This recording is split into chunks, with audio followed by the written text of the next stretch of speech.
Hey everybody, Professor Moore here. So this semester I'm teaching a modern world history course, and next week we start the topic of slavery.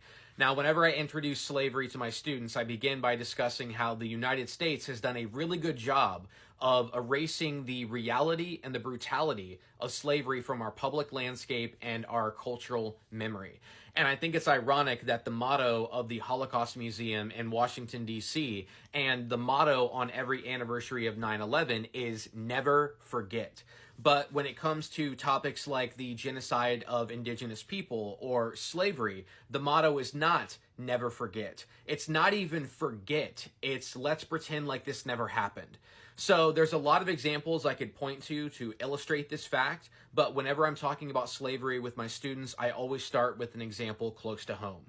So when I was younger, I went to John Yeates Middle School. And growing up, I never knew who the hell this guy was. They didn't talk about it in the school. There wasn't any kind of sign or anything anywhere. And it wasn't until a couple of years ago that I thought, let me do some research and find out who was John Yeates. And I remembered that there was one of those historical markers on the side of the road somewhere. So I went driving and I finally found it. Now, when you read the historical marker, you learn that John Yeates opened 2 free schools. And when he died in 1731, he left all of his property in his will to those schools to continue to raise funds.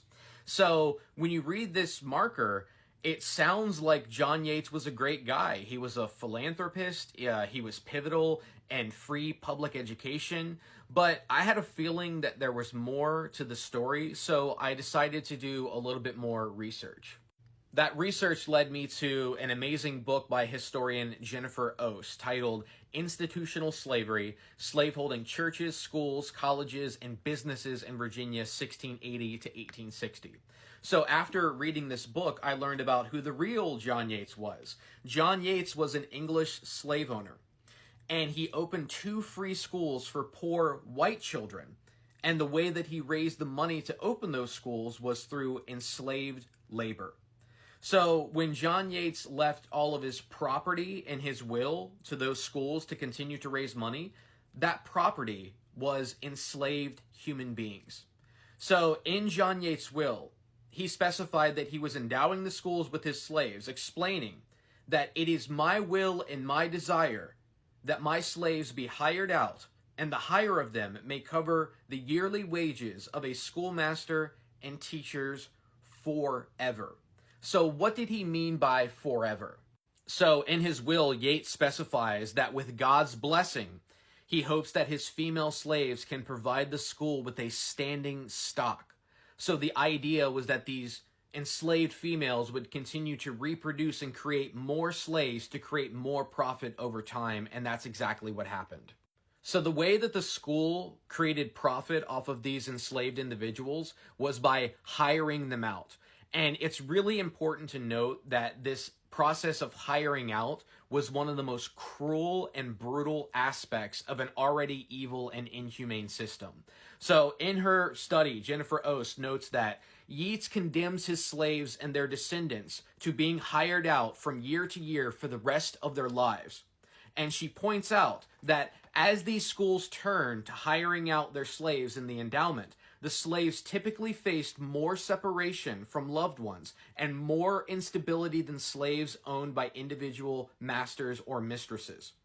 She also goes on to note that renters of Yeats' free school slaves made little effort to keep the families of the school slaves together. So, in other words, for poor white children to get free education, enslaved black individuals had to be hired out and their families had to be ripped apart. William Wells Brown escaped slavery in 1834, and in his memoir, he wrote about how this process of hiring out slaves was absolutely cruel and torturous punishment. He says the system of letting out slaves is one of the worst evils of slavery. The man who hires a slave looks upon him in the same light as does the man who hires a horse for a limited period. He feels no interest in him, only to get the worth of his money. Now, if you've ever seen the movie 12 Years a Slave, that's exactly what happens to the main character, Solomon Northup. He's hired out to a sadistic slave owner, Edwin Epps, and that individual rapes and tortures his slaves. So hiring out slaves was extremely profitable for the Yeates free schools, and it was the only way that they were able to exist. In her research, Jennifer Oast found that in 1860, the school hiring out slaves raised them $4,000, and compare that to the $500 they got by renting out farmland. So clearly, these schools could not exist without enslaved labor, and that's exactly what happened. They only fell apart after slavery was ended during the Civil War. So Jennifer Oast comes to some really important conclusions in her book, and I want to share some of them with you. She finds that institutional slaveholding could create a wide circle of beneficiaries of slavery, including teachers, students, and hirers of slaves. All of these individuals benefited from the existence of slavery without necessarily owning many or any slaves themselves. She goes on to note that the entire community enjoyed the advantage of knowing that a large group of enslaved laborers was reliably available for hire each year. Local planters had a flexible source of labor they could count on when they needed it, with no long-term commitment required. Because of the Yeates free schools made slave men, women, and children of every age available, slaves were available at prices that made temporary entrance into the master class possible for almost anyone. Slave hiring, therefore, allowed poor whites to enter the social ranks of masters, at least temporarily, at a much lower cost than was necessary for purchasing a slave outright.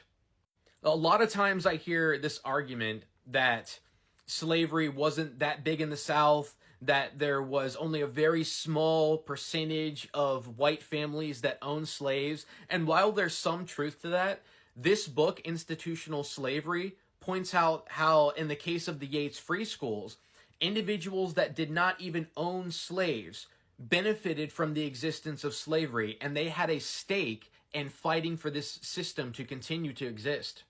So think back to the historical marker. What does it tell us about John Yeates?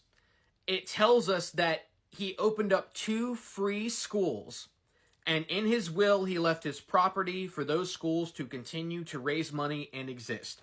Well, what should that historical marker say? John Yeates was a slave owner who opened up 2 free schools for poor white children that were run on enslaved labor. And when he died, he left his property, which was enslaved black Americans, to the school, and he condemned them to slavery forever. And it only ended when slavery was ended during the Civil War. So just by looking at this historical marker, I mean, I find this absolutely disgusting that they left off everything, because they leave out all of the truth. They whitewash history. They completely erase the reality and the brutality of slavery. And that's what these historical markers are designed to do. So honestly, if you ask me, I would like to see John Yeates Middle School change its name. I don't know about you, but if I had children today, I wouldn't want them to be going to John Yeates Middle School, because John Yeates does not represent anything that this country is supposed to stand for. Any of its most beautiful ideals that we've never lived up to. The idea that all human beings are created equal. The idea that we should strive for justice and liberty for all.